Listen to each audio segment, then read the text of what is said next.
वह कप्तान जिसने टेस्ट क्रिकेट में भारत को दिलवाया था पहली जीत, जिसने फर्स्ट क्लास क्रिकेट के सबसे पहले डबल और ट्रिपल सेंचुरी लगाया है, जिससे ऑस्ट्रेलिया के तेज गेंदबाज भी खाते थे खौफ। ब्रैडमैन तक ने की थी इसकी प्रशंसा। इस खिलाड़ी को घरेलू क्रिकेट का शहंशाह कहा जाता है। भारतीय टीम की आज जो बल्लेबाजी देख रहे हैं उसमें भारतीय टीम को एक लंबा संघर्ष करना पड़ा है।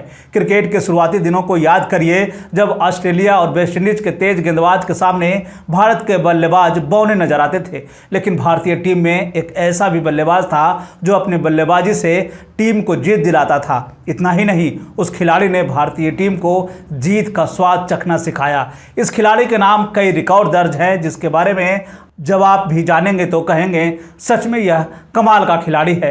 भारतीय टीम में गिने चुने ही खिलाड़ी हैं जिन्होंने एक तो अच्छी बल्लेबाजी की और जब टीम का नेतृत्व करने का मौका मिला तो अपने नेतृत्व क्षमता का विश्व भर में लोहा मनवाया। यह खिलाड़ी अपने शांत स्वभाव के लिए जाना जाता है। इस खिलाड़ी के सम्मान में घरेलू स्तर पर हर साल टूर्नामेंट आयोजित किया जाता है। जी हाँ, आप ही समझ रहे होंगे, हम बात कर रहे हैं विजय हजारे के बारे में। विजय हजारे का जन्म 11 मार्च 1915 को महाराष्ट्र के सांगली में हुआ था। इनके पिता स्कूल में टीचर थे। वे 8 भाई बहनों में से एक थे। बचपन में वे बल्लेबाजी के साथ ही मध्यम गति के तेज गेंदबाजी करते थे, लेकिन समय के साथ अपने आप को ढाला और वे शानदार बल्लेबाज बने। विजय हजारे को टेस्ट क्रिकेट में प्रवेश के लिए लंबा इंतजार करना पड़ा। इस दौरान हुए विश्व युद्ध के कारण उनके जीवन के महत्वपूर्ण 10 साल यूं ही निकल गए, लेकिन उन्होंने इस दौरान भी अपना क्रिकेट जारी रखा। साल 1937 और 38 में इंग्लैंड के लॉर्ड्स टेनिस की टीम के खिलाफ उन्होंने अनाधिकृत टेस्ट खेला।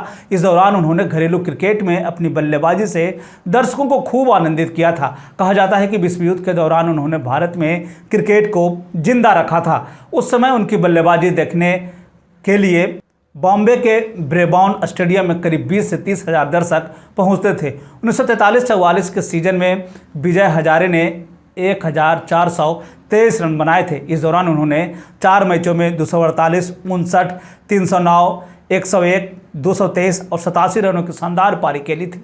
जब वो 31 साल के थे तो उन्हें पहली बार टेस्ट क्रिकेट खेलने का मौका मिला था। विजय हजारे ने अपना पहला टेस्ट मैच 22 जून 1946 को लॉर्ड्स के मैदान में खेला था। उन्होंने अपने पहले टेस्ट मैच में यह दिखा दिया था कि वे लंबी रेस का घोड़ा है। उन्होंने पहली पारी में 65 रन की पारी खेली थी। वहीं उन्होंने इस दौरान मध्यम गति की गेंदबाजी भी की थी। इस दौरान उन्होंने 2 विकेट भी अपने नाम कर लिया था, लेकिन उन्हें एक बल्लेबाज के रूप में साल 1947-48 में असली पहचान मिली। ऑस्ट्रेलिया के एडिलेड की 2 पारियों में उन्होंने शतक बनाया था। पहली पारी में उन्होंने 116 रन बनाए, जबकि दूसरी पारी में उन्होंने 145 रन। इस मैच की पहली पारी में ऑस्ट्रेलिया ने 674 रन बनाए। जवाब में बल्लेबाजी करने उतरी भारत की टीम विजय हजारे के शतक के बाद भी पहली पारी में मात्र 381 रन ही बना सकी और भारतीय टीम को फॉलो ऑन खेलना पड़ा। दूसरी पारी में तो स्थिति और भी खराब हो गई और भारतीय टीम के 6 बल्लेबाज बिना खाता खोले ही पवेलियन चले गए, लेकिन भारतीय टीम की आस अभी भी बची हुई थी। हजारे अभी भी मैदान पर थे। उस समय ऑस्ट्रेलिया के तेज गेंदबाज के सामने किसी भी भारतीय बल्लेबाज की एक न चल रही थी। ऐसे में विजय हजारे टिके रहे और उन्होंने अपना शतक भी पूरा किया। भारत यह मैच भले ही हार गया, लेकिन विजय हजारे की बल्लेबाजी को विश्व ने देखा और सब ने इनकी खूब प्रशंसा की। इस समय ऑस्ट्रेलिया के कप्तान रहे डॉन ब्रैडमैन ने भी विजय की बल्लेबाजी देखकर चकित रह गए थे। भारतीय टीम को साल 1951-52 में इंग्लैंड के खिलाफ पहली बार टेस्ट सीरीज में जीतने में कामयाबी मिली थी। इस टेस्ट मैच की कप्तानी कर रहे थे विजय हजारे। चेन्नई में खेले गए इस टेस्ट मैच में भारत ने इंग्लैंड को पारी और 8 रन से बड़ी मात दी थी। इंग्लैंड के खिलाफ जीत की शुरुआत की थी। इस मैच में विजय हजारे ने 20 रन बनाए थे, तो वहीं गेंदबाजी में उन्होंने 15 रन देकर 1 विकेट भी अपने नाम किया था। भारतीय टीम को 25वें टेस्ट मैच में पहली जीत मिली थी, वह भी 20 साल के लंबे संघर्ष के बाद। यह सब कुछ हो पाया था विजय हजारे के कारण। साल 1953 में किंगस्टन में वेस्टइंडीज के खिलाफ विजय हजारे ने अपना आखिरी टेस्ट मैच खेला था। इस मैच में उन्होंने मात्र 28 रन बनाए थे, वहीं गेंदबाजी में भी एक भी विकेट नहीं लिया था। इस टेस्ट मैच की जीत का श्रेय स्पिन गेंदबाज बीनू मांकन और गुलाम अहमद को दिया गया। 1951 और 53 तक में विजय हजारे ने कुल 14 टेस्ट मैचों में उन्होंने कप्तानी की थी, जिसमें 5 में भारत को हार का सामना करना पड़ा था, जबकि 8 मैच ड्रा रहे थे। भारत 1 मैच जीता था, जो कि भारतीय क्रिकेट के इतिहास के पन्नों में वह आज भी दर्ज है। यह भारतीय टेस्ट क्रिकेट के इतिहास की पहली जीत थी। विजय हजारे ने टेस्ट करियर की अगर हम बात कर ले तो उन्होंने 30 टेस्ट मैचों में 47.50 के औसत से 2192 रन बनाए हैं, जिसमें उन्होंने 7 शतक और 9 अर्धशतक बनाए हैं। इस दौरान उनका सर्वाधिक रन 164 रहा है, वह भी नॉट आउट। वहीं अगर हम इनके गेंदबाजी को देख लें तो उन्होंने अपने टेस्ट करियर में 20 विकेट अपने नाम किया है। विजय हजारे के घरेलू क्रिकेट का शहंशाह कहा जाता है। विजय हजारे एक ऐसे खिलाड़ी हैं जिन्होंने अंतर्राष्ट्रीय और घरेलू क्रिकेट दोनों ही तरफ आखिरी तक में अपना शानदार प्रदर्शन जारी रखा था।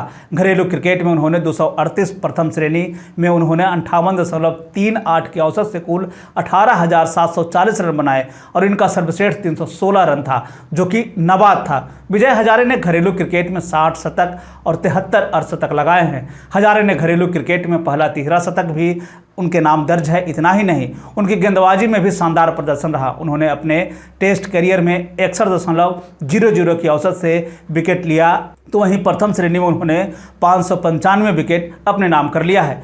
विजय हजारे को कई बार आलोचना का भी शिकार होना पड़ा। आलोचकों ने आरोप लगाया है कि मैदान में वे धीमा खेलते थे। कहा जाता है कि उन्होंने जो शुरुआती 2 शतक बनाए थे वह बहुत ही धीमा था। बता दें कि उनका जो सर्वश्रेष्ठ स्कोर है 164 का, वो भी उन्होंने 8 घंटे 35 मिनट में पूरा किया। मुंबई टेस्ट मैच में उन्होंने 155 रन बनाया, वो भी 5 घंटे में। हालांकि उन्होंने घरेलू क्रिकेट में कुछ तेज पारियां भी खेली, जो कि साल 1946 में उन्होंने हॉलर के खिलाफ बड़ौदा की तरफ से खेलते हुए उन्होंने 288 रन की शानदार पारी खेली थी, वो भी मात्र 140 मिनट में। अगर इनके ओवरऑल क्रिकेट को देखें तो इनके तकनीकी पक्ष पर कोई आज तक सवाल नहीं उठा सका। विजय हजारे अपनी तकनीक के कारण ही भारतीय क्रिकेट में इतने प्रसिद्ध हुए हैं। आइए अब एक नज़र दौड़ा लेते हैं उनके द्वारा बनाए गए रिकॉर्ड पर। भारत के वे पहले बल्लेबाज हैं जिन्होंने फर्स्ट क्लास क्रिकेट में तिहरा शतक लगाया है। महाराष्ट्र की तरफ से पुणे के खिलाफ खेलते हुए साल 1939-40 में उन्होंने यह कारनामा किया था। द हिंदूज के खिलाफ उन्होंने खेलते हुए 309 रन की पारी खेली थी, वह भी 1943-44 में। वहीं फर्स्ट क्लास क्रिकेट में ही दोहरा शतक लगाने वाले वे पहले भारतीय हैं। विजय हजारे पहले बल्लेबाज हैं जिन्होंने ऑस्ट्रेलिया के एडिलेड के मैदान में उन्होंने दोनों पारियों में शतक लगाया है। वे पहले भारतीय बल्लेबाज हैं जिन्होंने लगातार 3 टेस्ट मैच में शतक लगाया है। भारत समेत पूरा विश्व जब युद्ध में लगा हुआ था, उस समय विजय हजारे भारत में क्रिकेट को थामे हुए थे। इसलिए कहा जाता है कि भारत में क्रिकेट को आगे बढ़ाने में विजय हजारे का महत्वपूर्ण योगदान है। इंग्लैंड के खिलाफ 0 पर आउट होने वालों में पहले भारतीय हैं विजय हजारे। टेस्ट क्रिकेट में 1000 रन बनाने वाले पहले भारतीय हैं विजय हजारे। जब देश आज़ादी का जश्न मना रहा था, उसी साल विजय हजारे और गुल मोहम्मद ने एक साथ मिलकर 577 रन की साझेदारी की थी, जो कि एक रिकॉर्ड था। यह रिकॉर्ड साल 2006 में कोलंबो में कुमार संगकारा और महिला जयवर्धने ने 624 रन बनाकर तोड़ा था। मुख्य गेंदबाज के तौर पर न खेलने के बावजूद उन्होंने 2 बार डॉन ब्रैडमैन को आउट किया था। पहली बार साल 1947 में, तो वहीं दूसरी बार इसी साल यानी कि 1947 में ही सिडनी में यह कारनामा उन्होंने किया था। उनको जिस सर्वश्रेष्ठ पारियों के लिए सदा याद किया जाता है, उसमें साल 1992 में इंग्लैंड के खिलाफ खेलते हुए उन्होंने टेस्ट मैच के चौथे विकेट के लिए उन्होंने 222 रन की साझेदारी की थी। वहीं 1947 में ऑस्ट्रेलिया के खिलाफ उन्होंने छठे विकेट के लिए 188 रन की पारी खेली। 1992 में उन्होंने अमर गिल के साथ मिलकर 177 रन की साझेदारी की थी। इस साझेदारियों के लिए उन्हें विश्व क्रिकेट में सदा याद किया जाता है। विजय हजारे कुछ समय तक भारतीय टीम के चयनकर्ता के रूप में भी रहे। उनके क्रिकेट के प्रति योगदान के लिए उन्हें पद्मश्री से भी नवाजा जा चुका है। भारतीय टीम का यह जगमगाता सितारा गंभीर बीमारी के कारण 18 दिसंबर 2004 को इस दुनिया से अलविदा हो गया। विजय हजारे की याद में भारत में घरेलू क्रिकेट टूर्नामेंट की शुरुआत की गई थी, जिसका नाम रखा गया था विजय हजारे ट्रॉफी। और चलते चलते आपसे एक सवाल के साथ छोड़े जा रहा हूं कि विजय हजारे को आप किस रूप में देखते हैं, आप हमें कमेंट करके जरूर बताएं।